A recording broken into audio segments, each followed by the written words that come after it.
a mencionar esta región de la parte posterior como región lumbar, pero en realidad es una región que anatómicamente se denomina como región posterolateral del abdomen. Así como hay una región anterolateral del abdomen, que ya lo hemos visto, hay una región posterolateral del abdomen, que es esta región, diría yo, coloquialmente llamada región lumbar.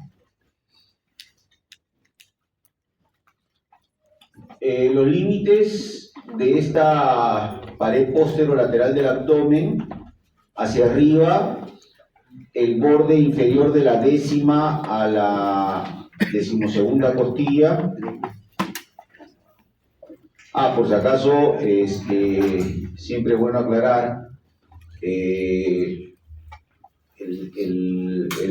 la terminología de la numeración no se debe decir, pues, ¿cómo se llama? Por ejemplo, en el caso de las 12 costillas no se debe decir 12ª costilla.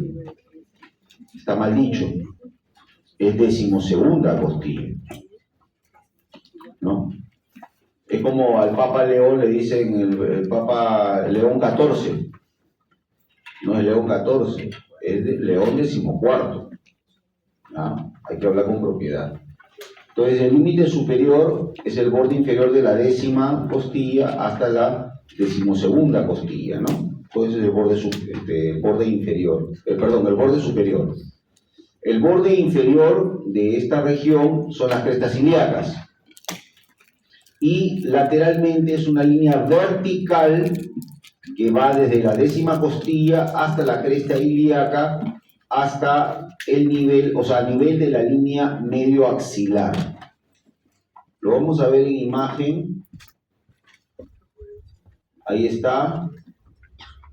Ese es el borde superior, como ustedes ven, es una línea que une la decimosegunda costilla con la décima costilla. Hacia abajo la cresta ilíaca, y al costado, lateralmente, tenemos una línea a nivel de la línea medio axilar que va desde el reborde de la décima costilla hasta la cresta ilíaca, ¿no? Esa es la región posterolateral del abdomen, como repito, normalmente que se le conoce como región lumbar. ¿Por qué hago recalco en esto? Porque está en relación justamente con un órgano que vamos a ver el día de hoy en especial, que es el riñón, ¿no? Vamos a ver varias estructuras en retroperitoneo, sí, eso es cierto, pero una de las quizá más importantes es el riñón. Vamos a hablar un poquito de la aponeurosis profunda de esta área, ¿no? Esta aponeurosis profunda de esta área o de esta región posterolateral del abdomen es llamada aponeurosis toracolumbar, ¿no? Se inserta en las apófisis espinosas y ligamentos supraespinosos de todas las vértebras lumbares, en las crestas ilíacas sacras medias y lateral, y también en la cresta ilíaca, ¿no? Ahí tenemos, esta viene a ser la aponeurosis toracolumbar.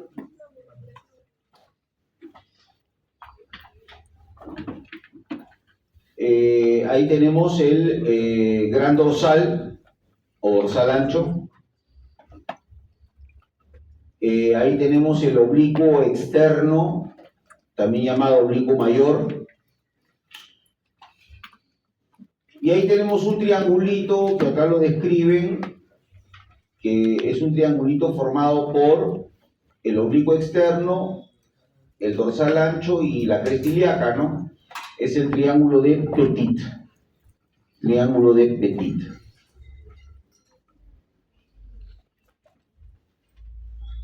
Luego de la aponeurosis profunda, ya llegamos al plano muscular, ¿ok?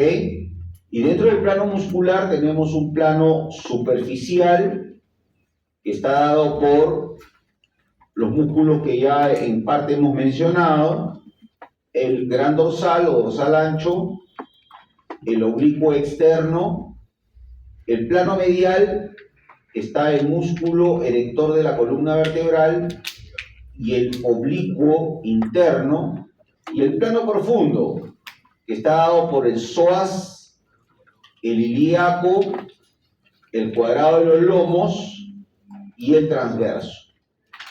Acá quiero hacer un paréntesis. ¿Por qué? Porque toda esta musculatura nos da un problema bastante frecuente en la atención médica, ¿no? Que es las famosas lumbalgias o lumbagos, ¿no? Hay mucha gente que acude a la consulta de medicina por un dolor justamente en la región posterolateral del abdomen, en la región lumbar, dolor que les impide de repente la marcha, les impide un poco la movilización, y a veces los pacientes lo atribuyen a los riñones, ¿no? Me duelen los riñones. Entonces bueno, siempre le digo en la consulta, discúlpeme, pero para que le duele un riñón tiene que tener una enfermedad muy, muy severa al riñón, ¿no? O sea, lo que le duele en todo caso es la musculatura de la región posterolateral del abdomen, ¿no? Al igual como va mucha gente a la consulta, y esto yo les cuento para que cuando ustedes sean médicos eduquen a sus pacientes, ¿ya? Aunque a ellos no les gusta, pero como yo les digo, ¿no? En la consulta médica no solamente es para recetar un medicamento, la consulta médica es para educar al paciente, ¿ok? Hay mucha gente que va, por ejemplo, con un proceso respiratorio, tos, dolor faríngeo, qué sé yo, ¿no? Una rinofaringitis, una faringitis, o sea, una bronquitis podría ser. Y dicen, ay, doctor, me duele el pulmón. Sí, así dicen, me duele el pulmón. El pulmón no te duele. Lo que te está doliendo es la caja torácica, ¿no? Los músculos, las articulaciones costovertebrales, qué sé yo, ¿no? Pero el pulmón no duele. Entonces, por eso les digo, ¿no? Entonces, esta musculatura que acá las estamos enumerando suele sufrir muchas contracturas musculares, ¿no? Contracturas, ¿no?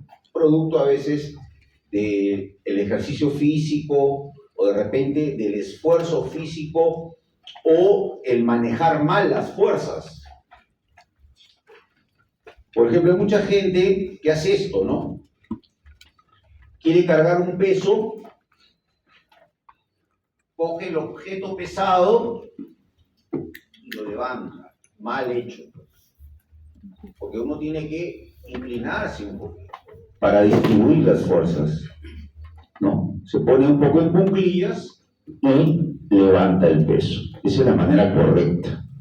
Y a veces por hacer el gesto mal, se producen los problemas de contracturas. Y esto se refleja en estos músculos de la región posterolateral del abdomen.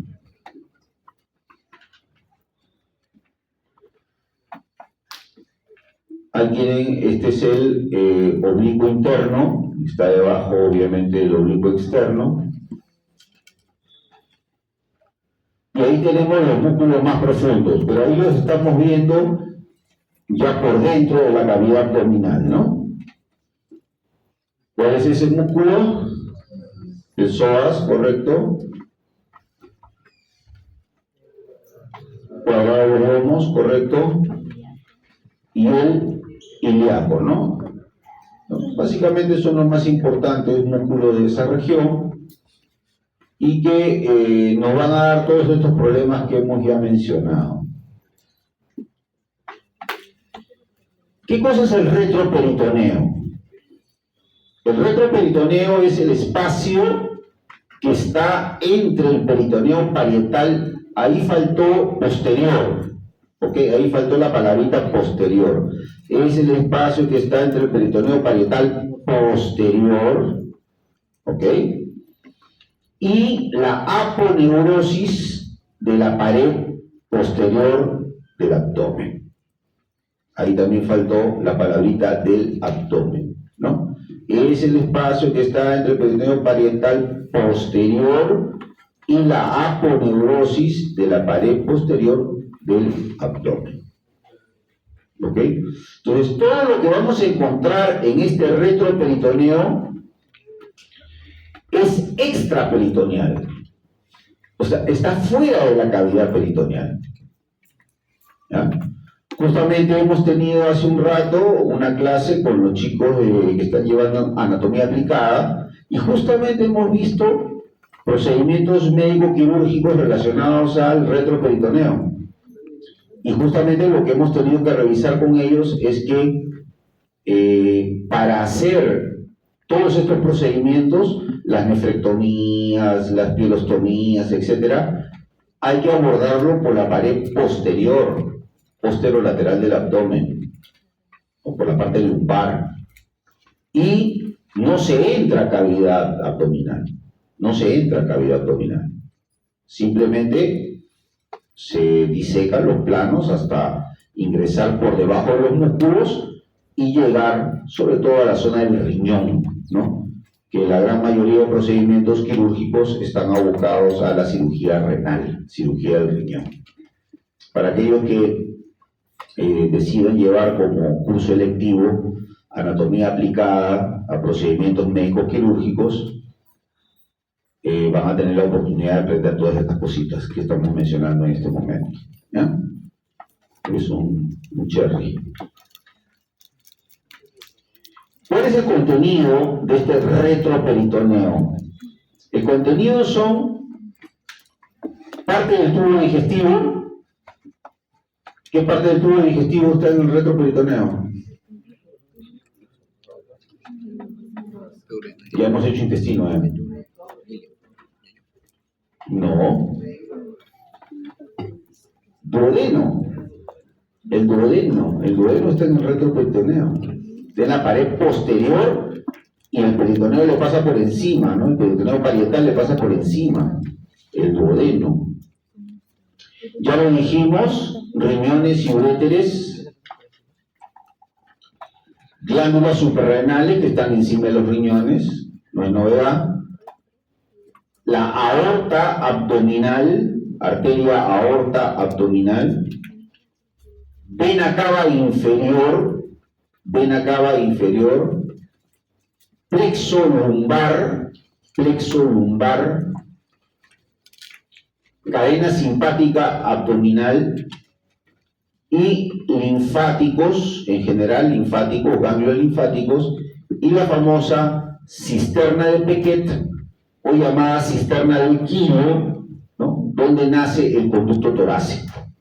Ahí nace el conducto torácico. La cisterna de Beckett o cisterna del Kilo, ¿no? Todas esas estructuras son las que vamos a encontrar en el retroperitoneo y son las que vamos a ver a continuación.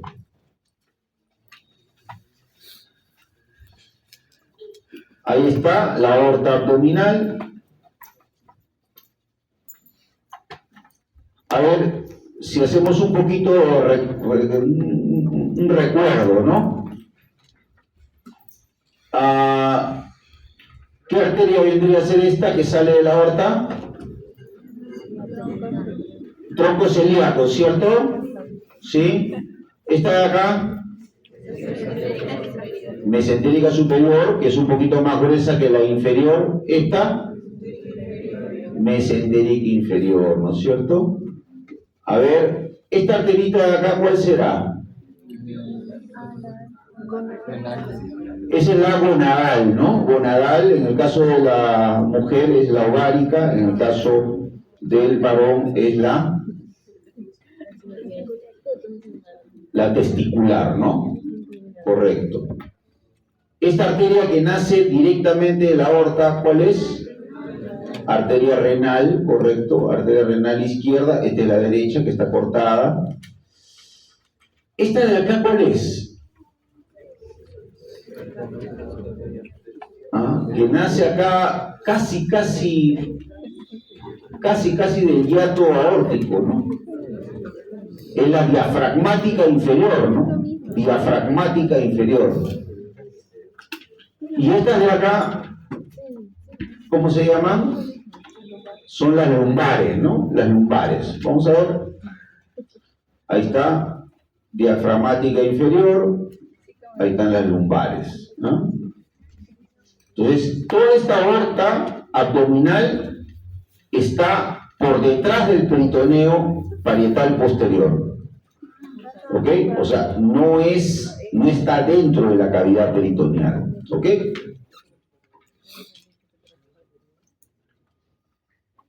Bueno, esa es la gonadal, ya ustedes lo dijeron también. Perfecto. ¿Qué otra estructura vamos a encontrar en el retroperitoneo? La vena cava inferior, ¿no es cierto? Vena cava inferior. Bueno, ¿esas qué venas serán?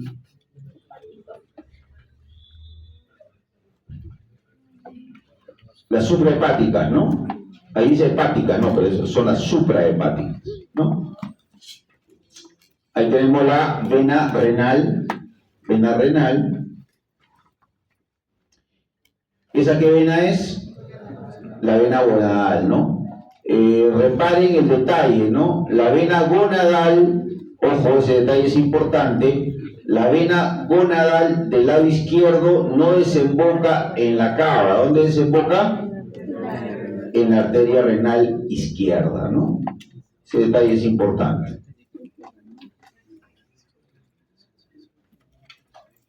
¿Qué más vamos a encontrar en el retroperitoneo? La cisterna del Kilo o cisterna de Pequet, ¿no es cierto? Acá está la cisterna del Kilo o cisterna de Pequet. Está casi como rodeando al tronco celíaco, ¿no es cierto? Y ahí van a desembocar todos los ganglios y todos los vasos linfáticos de la parte inferior del abdomen y de las extremidades inferiores, ¿no? Ahí se forma la cisterna del Kilo o cisterna de Pequet, ¿no?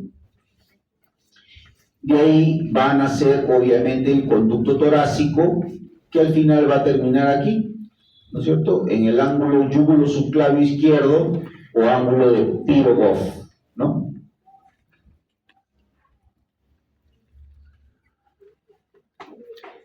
¿Qué más tenemos en el retroperitoneo? Tenemos la cadena simpática ganglionar abdominal. Esta es la cadena simpática ganglionar abdominal, que siempre está al costado de la columna vertebral. De ahí parten los nervios simpáticos, que le van a dar inervación a todas las vísceras abdominales, ¿no? Básicamente intestinos, ¿no? Y también vamos a encontrar a las ramas del plexo lumbar. Ramas del plexo lumbar. Ahí está, plexo celíaco, que rodea el tronco celíaco, plexo nervioso, obviamente, y la cadena simpática a ambos lados de la columna vertebral. Y ahí están las ramas del plexo lumbosacro, ¿no es cierto? A ver, ¿qué nerviecito será este? A ver. Ese es el último intercostal. ¿Cómo se llama el último intercostal? El subcostal, ¿no es cierto? El subcostal. Bueno, ahí están las ramas de los nervios espinales, ¿no? Que le dan nacimiento a todo este plexo, ¿no? Dorsal 12, L1, L2, L3, L4, L5, ¿no? Ajá. Esos nervios, ¿cómo se llaman? ¿Ah? Abdominogenitales, correcto. Mayor y menor. Exactamente.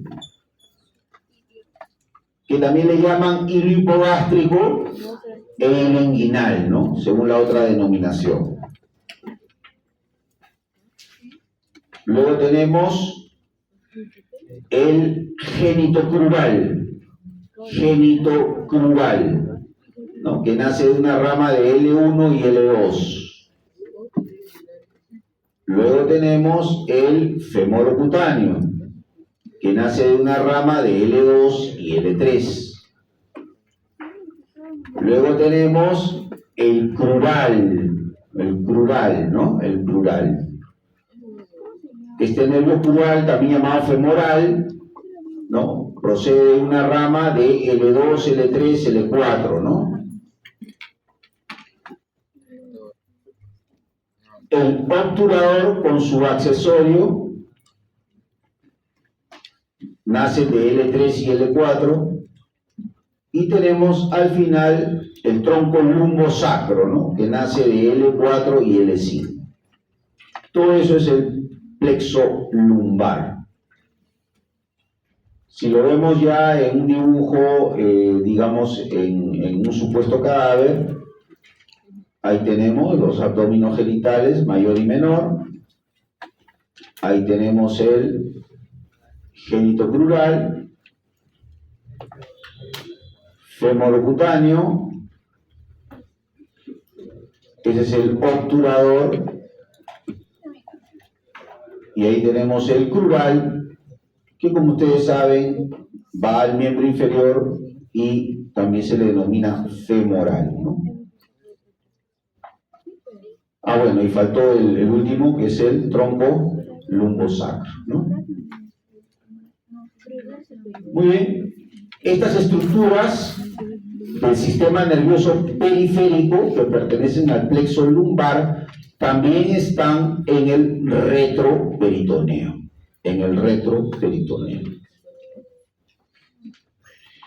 Muy bien. Entonces, hemos visto a la aorta, hemos visto a la vena cava inferior, hemos visto a la cisterna de Kilo, cisterna de Pequet, hemos visto a las ramas del plexo lumbar, ¿no? Ahora vamos a ver a los riñones, ¿no? Los riñones es un órgano par, son dos, se ubican, bueno, redundando en el retroperitoneo, y se ubican más o menos entre D12 y L3, al lado de la columna, o al lado del raquis, siempre aclarando que el riñón derecho siempre está un poquito más bajo que el izquierdo por la presencia del hígado, ¿no? Pesan más o menos 150 gramos cada uno y están protegidos o están rodeados de una grasa perirrenal, como vamos a ver a continuación, ¿ya? Una grasa perirrenal. Ahí están. Los riñones tienen forma de frijoles, ¿no? Así lo describen. En la parte superior, en el polo superior, tenemos a las glándulas suprarrenales. Las dimensiones, no hemos hablado. El riñón más o menos tiene una altura de 12 centímetros, un ancho de 6 centímetros y un espesor de 3 centímetros aproximadamente, ¿no? Eso no está en la diapositiva, pero lo menciono de todas maneras, ¿no? 12 por 6 por 3.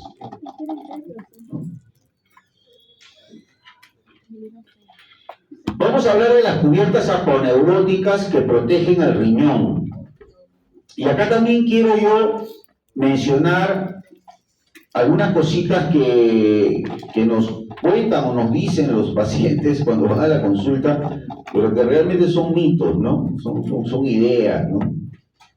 Por ejemplo, muchas personas piensan que porque sufren una caída, supongamos que sufren una caída, qué sé yo, de unos 3 metros, 4 metros, qué sé yo, se golpearon, no sé. Llegan a la consulta y dicen, doctor, me duele la región lumbar, la cintura, ¿no? Bueno, lo dicen de 1000 maneras, y yo creo que se me han descolgado los riñones. La famosa frasecita, ¿no? Se me descolgaron los riñones. Pues bien, les digo honestamente que si el paciente es varón, Se le puede haber descolgado cualquier cosa, menos el riñón. Eso se lo puedo asegurar. ¿Ok? El riñón, si bien es cierto, es retroperitoneal, está cubierto por muchas hojas aponeuróticas y por una capa de tejido adiposo bastante importante. O sea, el riñón de ahí no se va a mover, jamás se va a mover. ¿Ok? Así que probablemente lo que tenga ese paciente, ese dolor, es un dolor lumbar, probablemente de los músculos pues, que ya hemos mencionado y que hemos estudiado, ¿ya? Pero no del riñón. ¿Y cómo es, no? O sea, una de las, o sea, digamos, cualquier víscera sí puede doler, ojo, cualquier víscera puede doler, pero cuando una víscera duele es porque se ha infartado. ¿Ya? Es cuando se ha infartado. O sea, si yo tengo un infarto al corazón, porque se obstruyó una coronaria, obviamente que me va a dar dolor de pecho. Eso sí duele. Si yo tengo, por ejemplo, una trombosis mesentérica, se obstruye una de las ramas arteriales de la mesentérica, bueno, superior o inferior, me va a dar un dolor abdominal terrible, trombosis mesentérica. O sea, el dolor producido por un infarto, una isquemia, un infarto, sí es posible y es bastante importante el dolor. Pero por caídas, por golpes y por N cosas, las vísceras usualmente no duelen. ¿Ya? Las cubiertas aponeuróticas lo constituye la aponeurosis subserosa, que se divide en una capa anterior y otra posterior. Lo vamos a ver en una imagen. El espacio entre la hoja subserosa posterior y la aponeurosis lumbar, o sea, estamos hablando de la hoja subserosa posterior, o sea, la que está detrás del riñón, y la aponeurosis lumbar, o sea, que es la que cubre a los músculos, constituye la llamada cápsula de Gerota, que está llenecita de tejido adiposo, como vamos a ver después. La cápsula fibrosa, en cambio, se encuentra pegada al parénquima renal. Esa cápsula fibrosa también la vamos a ver en una imagen. ¿Cuáles son los elementos de fijación del riñón? Primero los vasos renales, ¿no? Las arterias renales, las venas renales.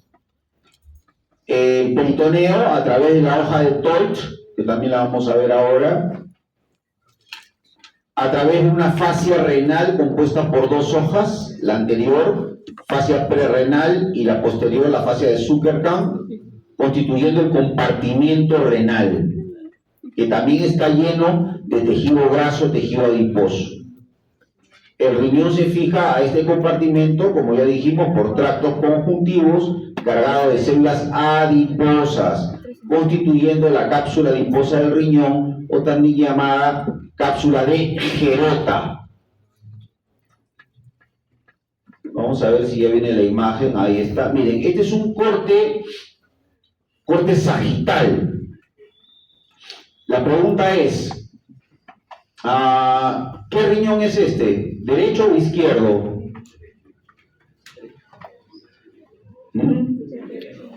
Derecho. ¿Por qué derecho? Porque está el hígado, correcto. Perfecto. Hígado, riñón derecho. ¿Qué es esto?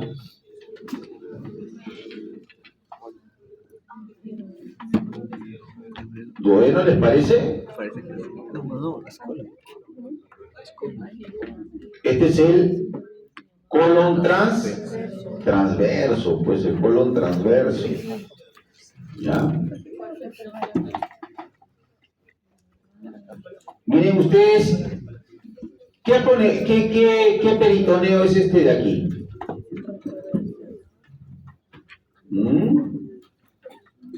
¿Qué hace este trayecto? Miren, se lo estoy trazando todito, Viene el peritoneo por acá, envuelve al hígado y de acá se va a la pared. envuelve la pared, pasa por encima del mesocolon transverso, y acá hace, bueno, se va al epíplon mayor, regresa y sigue cubriendo la pared. ¿Qué peritoneo vendría a ser ese? ¿Visceral o parietal? Es peritoneo parietal. Y esa es la fascia de Tolt.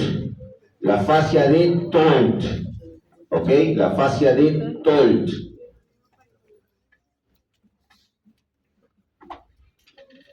Bien, acá tenemos una fascia, pero que ya es aponeurótica. Ya no es peritoneo. Esta de aquí. Esa es la fascia prerrenal. La fascia prerrenal.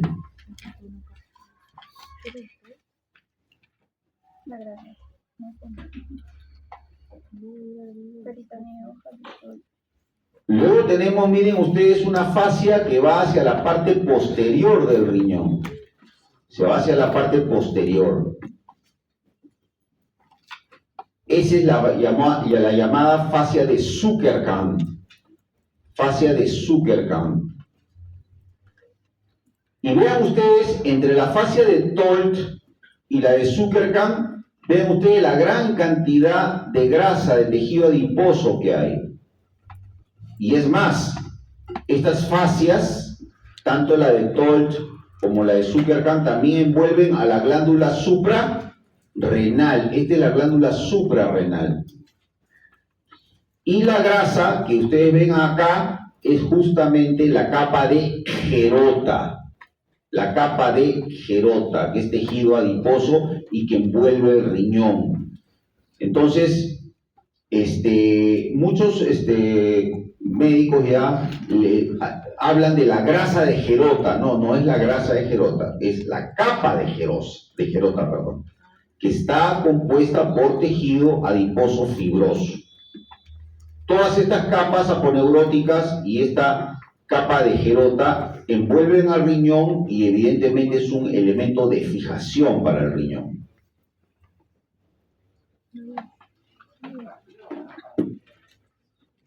Capa de Gerota. Capa de Gerota, sí.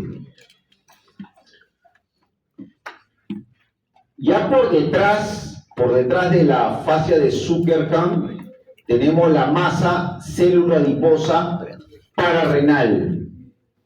Masa célula adiposa pararrenal. Ya estamos ya saliendo un poco de la cavidad abdominal, ¿no? Y ya luego tenemos la aponeurosis muscular al final, que no aparece acá en la diapositiva, ¿no? Ya después viene la aponeurosis muscular. Ya, todas estas fascias y aponeurosis son las que protegen, envuelven y le dan fijación al riñón.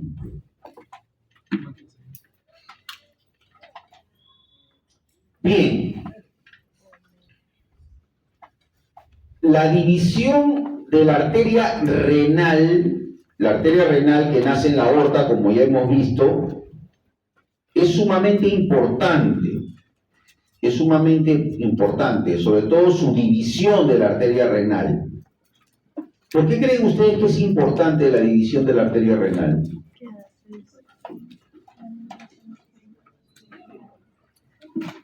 A ver, alguien que tenga una idea, ¿por qué es importante la división de la arteria renal?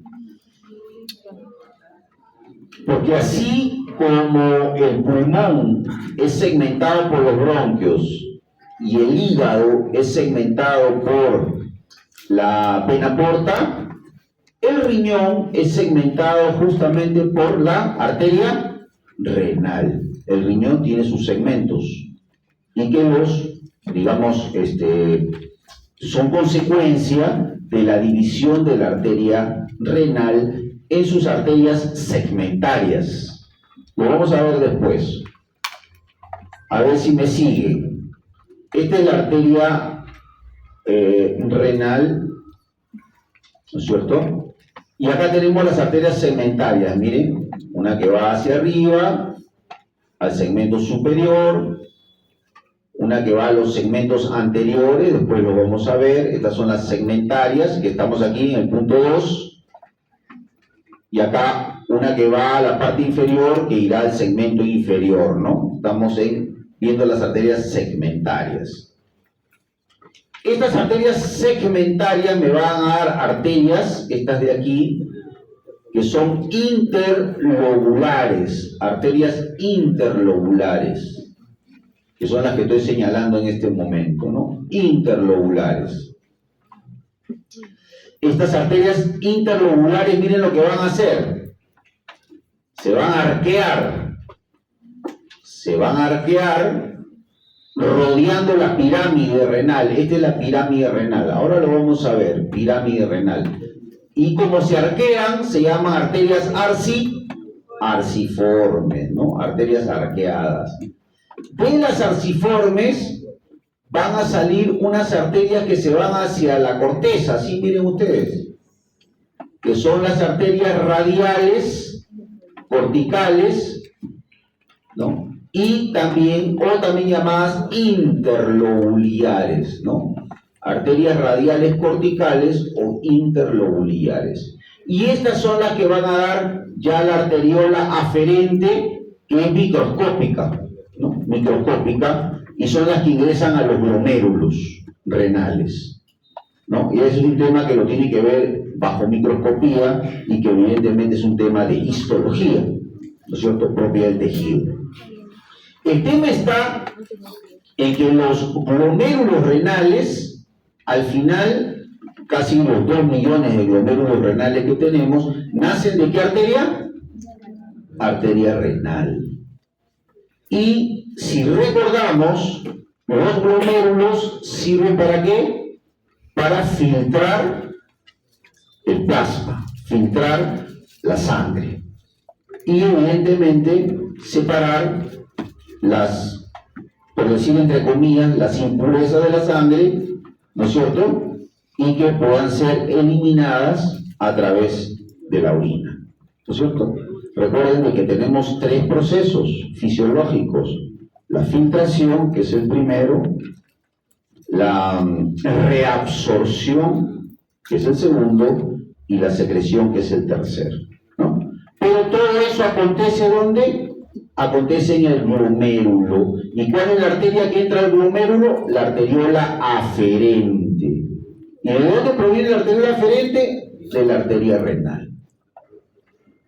¿Ya? Es importante que sepan eso.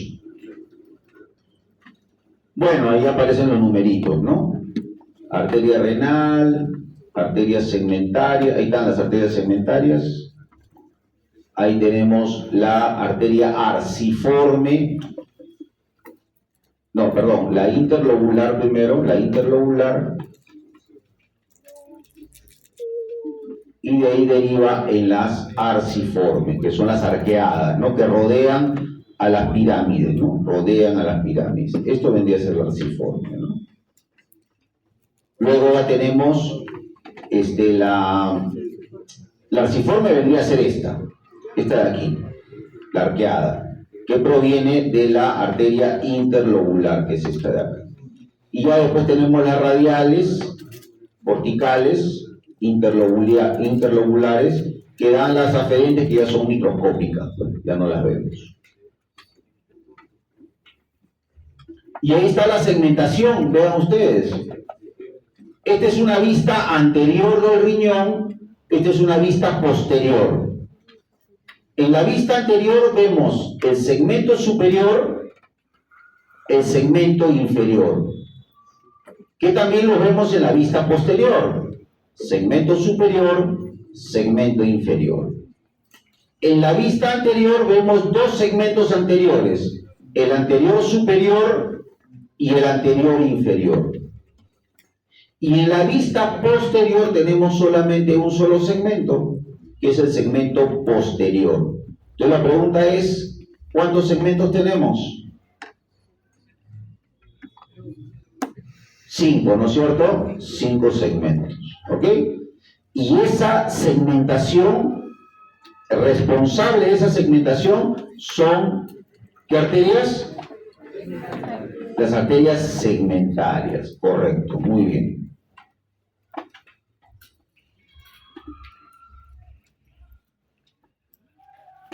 Ahí tenemos justamente la capa fibrosa, la que yo le hacía mención, que está pegada al órgano, ¿no? Cuando uno extrae un riñón, usualmente lo extrae el órgano con la fibrosa pegada al parénquima renal. Quiero aprovechar esta imagen para mencionar que en el borde medial del riñón, en la parte del medio, vamos a encontrar el hilio renal. El hilio renal. Este hilio renal está conformado por ¿quién?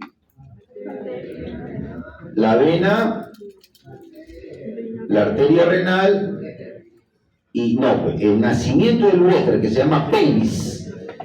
Pelvis renal, que es la parte más dilatada. La parte más dilatada. Ya la pelvis ya se continúa con el uréter. ¿Ya?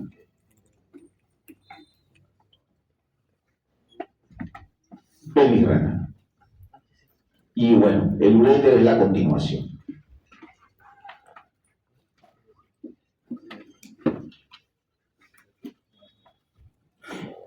Vamos a, antes de hacer un pequeño receso, vamos a ver la estructura del parénquima renal. O sea, ¿yo qué tengo que hacer para ver la estructura del parénquima renal? Y eso es lo que normalmente se hace en mesa de disección. Yo extraigo el riñón, ¿ok?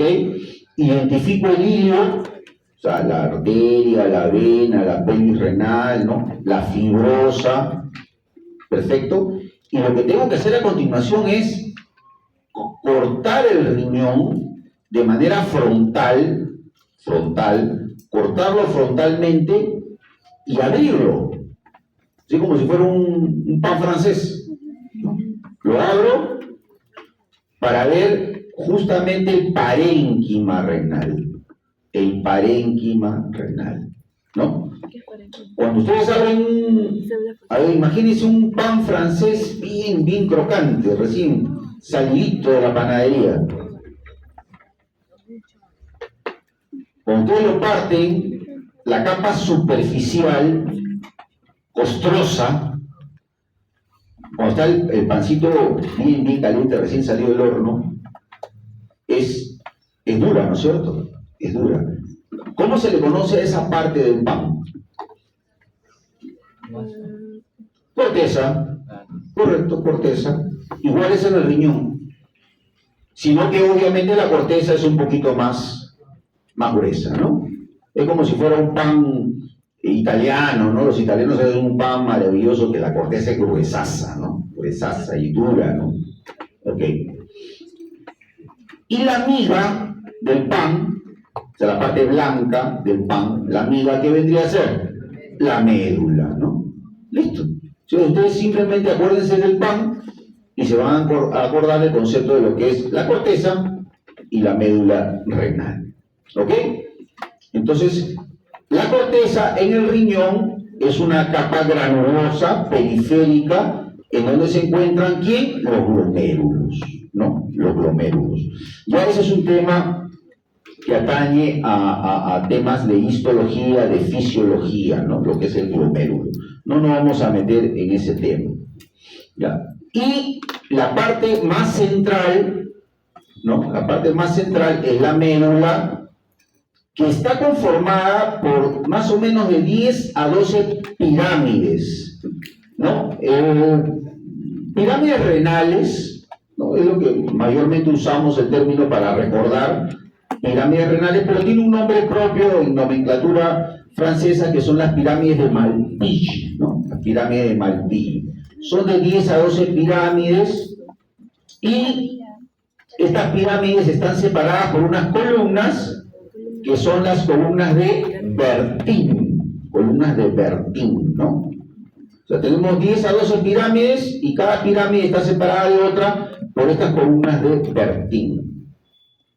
El vértice mira al hilio, el vértice de la pirámide mira al hilio, apunta hacia el hilio, o sea, apunta al borde medial del riñón, ¿ok?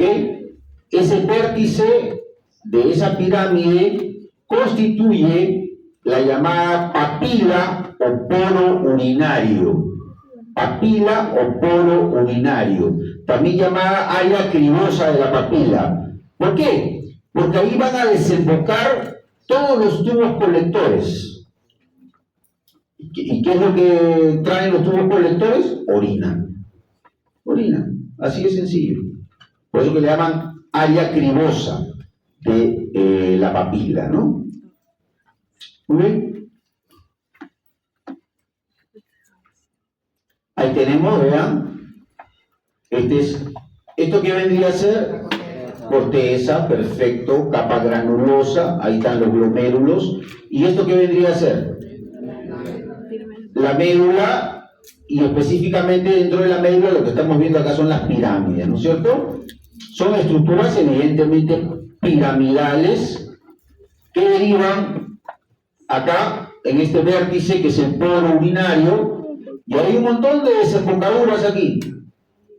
Desembocaduras de justamente los tubos colectores, ¿no es cierto? Que ya son los que prácticamente llevan la orina ya producida en el riñón. ¿Ustedes saben cuánto plasma filtra el riñón al día? Los riñones, perdón, ambos riñones al día. ¿Cuánto filtran los riñones? Ambos riñones filtran aproximadamente 180 litros de plasma. Recuerden que el gasto renal es 1,25. No, el gasto cardíaco es 5 litros. 4 o 5 litros. El gasto renal es 1,25 litros. O sea, por ahí pasa un montón de sangre. Claro, la sangre pasa pues a cada rato, ¿no? Cada latido cardíaco hace que pase, que fluya sangre por los riñones. A ver, recordemos que gasto, cuando hablo de gasto cardíaco, cuando hablo de gasto renal, estoy hablando de la cantidad de sangre que fluye por, en este caso, los riñones durante un minuto. Hay que recordar ese concepto. Ok. 1,25 en el caso de los riñones. Ya, ahora, yo les digo, pero ustedes miccionan 180 litros, no, ¿no es cierto?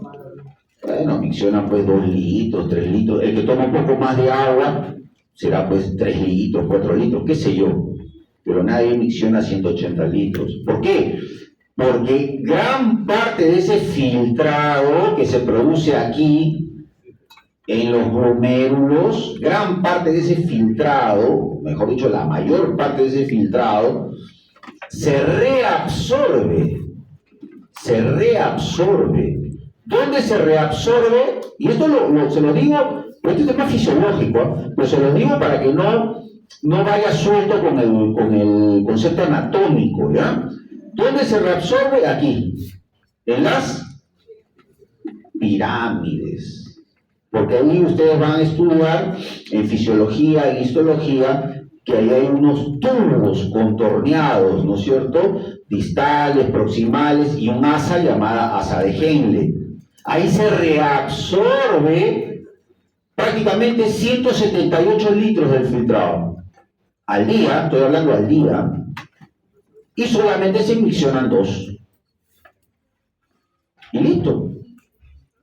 Entonces, esa es la importancia de la corteza, la capa granulosa y la médula con sus pirámides. Esa es la gran importancia que tiene. Están en relación a los dos procesos primeros y más importantes de la producción de orina, que es el filtrado glomerular y la reabsorción tubular. ¿Ya? Los mecanismos fisiológicos, ¿no? Y la parte histológica lo van a ver en otros cursos. Muy bien. Entonces, cuando ya la orina se filtró, se reabsorbió y ocurre un tercer proceso que es la secreción, ya no voy a hablar más de eso porque me estoy metiendo en temas fisiológicos. ¿Ok? Esa orina final va a salir acá por el poro urinario a través de esa área cribosa, que no es otra cosa que los tubos colectores, y van a desembocar en unos receptáculos. ¿Cómo se llaman esos receptáculos? Cálices menores, pues. ¿Y por qué le llaman cálices? Porque tienen forma de copa, de cáliz, ¿no? Cuando vamos a misa, todo el mundo pues ve al momento que el padre está haciendo la misa, ¿no? Saca un cáliz, ¿no? Donde está el vino ahí, mete la hostia y todo lo demás, es un cáliz, ¿no? Tiene forma de cáliz, forma receptáculo, ¿no es cierto? Y estos cálices menores se juntan y forman un cáliz mayor, ¿no es cierto? Y a un receptáculo mayor. Y los cálices mayores se juntan a su vez y forman un tremendo receptáculo que se llama penius renal. ¿Ven? Facilito.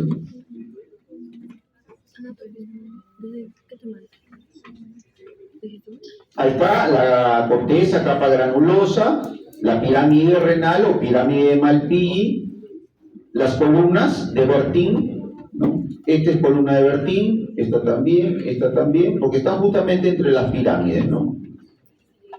Ese es el cáliz menor, ese es un cáliz mayor, y listo. Muy bien, vamos a hacer acá un alto para tomar un cafecito, ¿ok? Y nos encontramos a las 10:30, ¿ok? Listo.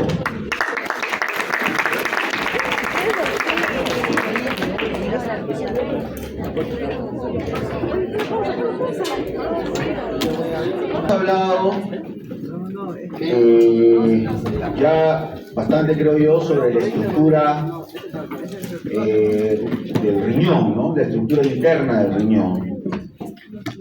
Antiguamente me acuerdo los profesores antiguos, cuando yo era estudiante, le llamaban configuración interna, ¿no? Así le llamaban, configuración interna del órgano tal, ¿no? En este caso el riñón. Ahora se habla un poco más de la estructura, ¿no? Más que de configuración. Bien, ahora vamos a hablar de las relaciones, ¿no? Esto sí no ha variado, ¿no? Este término relaciones no ha variado. Es importante, en el caso de los riñones es importante porque ambos riñones tienen relaciones distintas, ¿ok? Entonces hay que tomar en cuenta esto porque las relaciones del riñón en particular siempre es materia de preguntas para el examen, siempre es materia de preguntas para el examen. Así que no se vaya a confundir al momento de responder el examen, ¿ok? Entonces, si hablamos de las relaciones anteriores, el riñón derecho se relaciona con el duodeno y con el ángulo hepático del colon, ¿no? Repito, el riñón derecho se relaciona hacia adelante con el duodeno y con el ángulo hepático del colon. En cambio, el riñón izquierdo hacia adelante se relaciona con el estómago, con la cola del páncreas, ahí faltó poner cola, con la cola del páncreas, y el ángulo esplénico del colon, el ángulo esplénico del colon. Esas son las relaciones anteriores. Hacia arriba, el riñón derecho, obviamente, con la glándula suprarrenal, está de más decirlo, y con el hígado, ¿no? Ya lo hemos visto inclusive en un corte que mostramos anteriormente. El riñón izquierdo, bueno, la suprarrenal, algo bastante lógico, y el vaso. Y hacia atrás, ambos riñones se relacionan con los músculos de la pared abdominal, ¿no es cierto? Con el psoas, con el cuadrado de los lomos, con los músculos que también hemos revisado cuando hemos visto la pared posterolateral del abdomen. ¿Ya?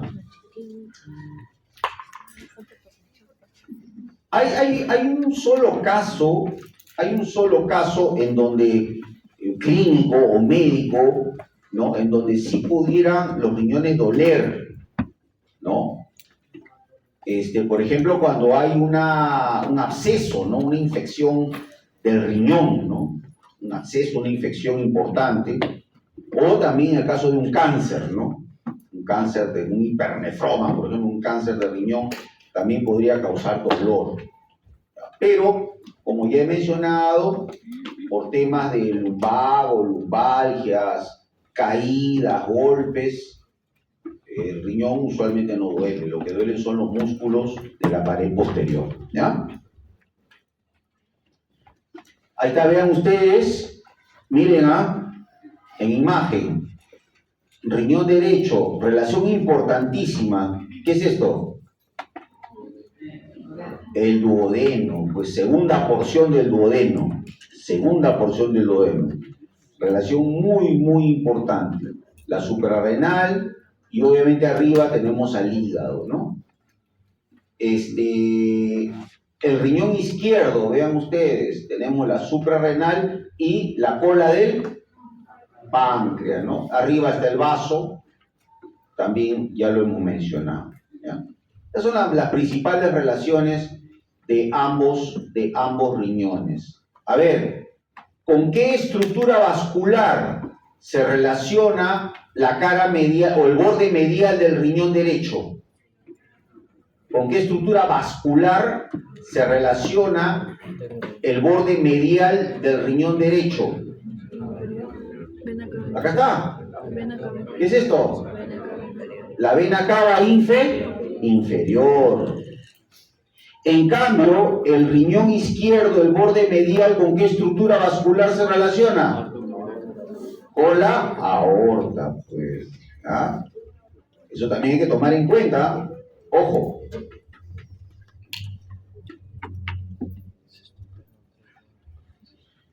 Bien, hablemos de los uréteres. Los uréteres son los conductos que son a su vez la continuación de la pelvis renal. Miden aproximadamente de 25 a 30 centímetros de largo y tienen un diámetro de 3 a 4 milímetros, ¿no? De 3 a 4 milímetros. Están ubicados en la cavidad abdominal y se extienden desde la pelvis renal, de cada uno de los riñones obviamente, hasta la vejiga urinaria. Tienen 3 capas: la mucosa, que es la más interna, la media, que es muscular, es músculo liso, y la adventicia, la externa, que es tejido conjuntivo. ¿Ok? Ahí vean ustedes, riñón derecho, riñón izquierdo, pelvis renal, y acá están los uréteres, que desembocan en la cara posterior, no lo he mencionado, los uréteres desembocan en la cara posterior de la vejiga urinaria. Ojo, eso es importante, no está en la diapositiva. No se fíen nada más de las diapositivas, ¿ah? Porque a veces yo el texto no lo pongo completo, pero sí lo digo en clase, o a veces hay cositas que yo comento que no están en la diapositiva, pero que también es materia de poder preguntar en el examen, ¿ya? Así que atentos, por favor. Miren ustedes, la porción abdominal de los uréteres mide 10 centímetros de largo, ¿no? Está relacionado hacia la parte de atrás con el psoas. El derecho, como les había dicho, ¿con quién? Con la vena cava. ¿Y el izquierdo con quién? Con la arteria aorta, ¿ya? Ojo con esas relaciones, ¿ah? Muy bien. La porción ilíaca mide cortita, 3 centímetros. ¿Está en relación con quién? Con los vasos ilíacos, sobre todo los ilíacos primitivos, y con los vasos gonadales. Aquí ustedes ven, los vasos gonadales, tanto arteria como vena gonadal, derecha e izquierda. La porción pélvica o pelviana, porción pélvica o pelviana, ¿no? Que más o menos mide unos 14 centímetros de largo, está en relación con la ilíaca interna, con la arteria ilíaca interna, también llamada hipogástrica, ¿no? Ilíaca interna o hipogástrica. La porción vesical es cortita, pues es un centímetro nada más, ¿no? La que está llegando a la vejiga. La porción vesical o también llamada intravesical, ¿no? Las túnicas ya le habíamos dicho, adventicia por fuera, muscular en el medio, músculo liso y mucosa por dentro. ¿Quién irriga los uréteres? Ramitas de la arteria renal, en la parte más superior, ramas de la arteria gonadal también, en la parte media, ramas de la arteria hipogástrica, también en la parte media, y ramas de las arterias vesicales en la parte más inferior. O sea, la irrigación de los uréteres es compartida, ¿no? La renal, la gonadal, la hipogástrica y las vesicales. Dato importante también por si acaso. Acá es donde normalmente se forman los cálculos, ¿no? En la pelvis renal, o sea, las piedritas, ¿no? Y descienden por todo el uréter, ocasionando el famoso pues, cólico nefrítico, ¿no? O cólico renal. A ver, de los aquí presentes, levanten la mano. ¿Quién ha tenido alguna vez un cálculo renal? ¿Un cólico nefrítico? ¿Nadie? No creo. Estadísticamente debería haber por lo menos uno o más de uno. Es una patología relativamente frecuente. Bueno, si no lo han tenido, lo van a tener en algún momento, no se preocupen. Lo van a tener, no se preocupen. Es cuestión de tiempo, nada más. Es cuestión de tiempo.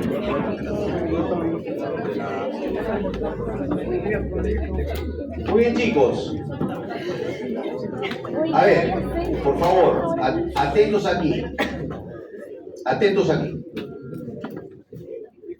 Lo que hemos visto ahora básicamente es aparato excretor. ¿Cierto? Hemos visto riñones, hemos visto las vías urinarias ya digamos que derivan del riñón, en este caso pelvis y uretra. ¿Qué es lo que nos falta? A ver.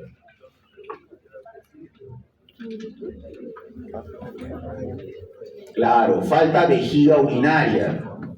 Entonces la siguiente pregunta es, ¿y por qué no he hecho vejiga urinaria? Claro, porque la vejiga urinaria es un órgano pélvico. Pertenece a la vía urinaria, sí, pero es un órgano pélvico. Y como órgano pélvico, la vejiga urinaria, ¿con quién se relaciona? En el caso de la mujer, con el útero. Se relaciona con el recto. Eso se va a ver en genital femenino. En el caso del varón, la vejiga ¿con quién se relaciona? Con la próstata, correcto, y con el recto también, ¿no es cierto? Entonces, esos son órganos intrapélvicos, vamos a ver en pelvis, ¿no es cierto? Como también en aparato digestivo hemos visto hasta colon sigmoide, ¿no es cierto? Pero no hemos visto recto, ¿no? ¿Por qué no hemos visto recto? Porque eso lo vamos a ver en pelvis, ¿ok? Ese es un enfoque, pues, topográfico de la anatomía, ¿ya?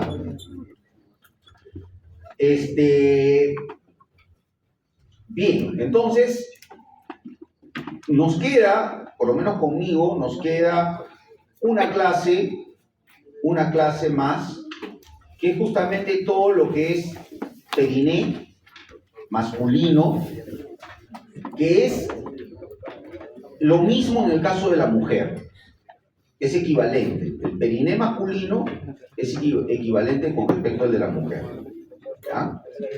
Lo único que cambia es evidentemente los órganos sexuales externos, en el caso del hombre los testículos y el pene, y en el caso de la mujer pues todo lo que es los labios mayores, menores, etcétera, ¿no?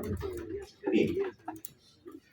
Y falta una clase más, aparte de la del periné y genital masculino, que es la clase de genital femenino. Esa la van a hacer con el doctor Barriga.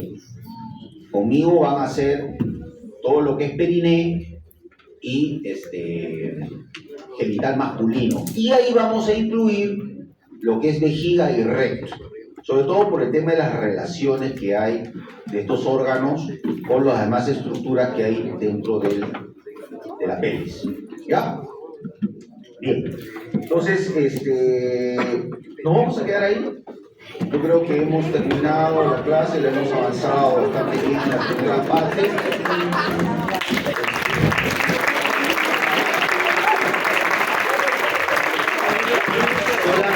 Solamente recordarles, a ver por favor, recordemos algo, el próximo sábado no hay clase. ¿Saben por qué no? Es feriado porque se conmemora la batalla de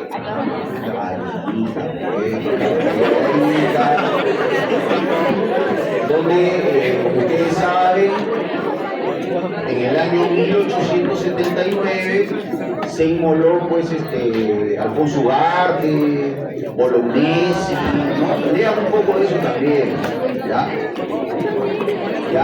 Aparte que no va a haber clase porque es la joroba de mi cumpleaños, ¿ya? Así que no va a haber clase.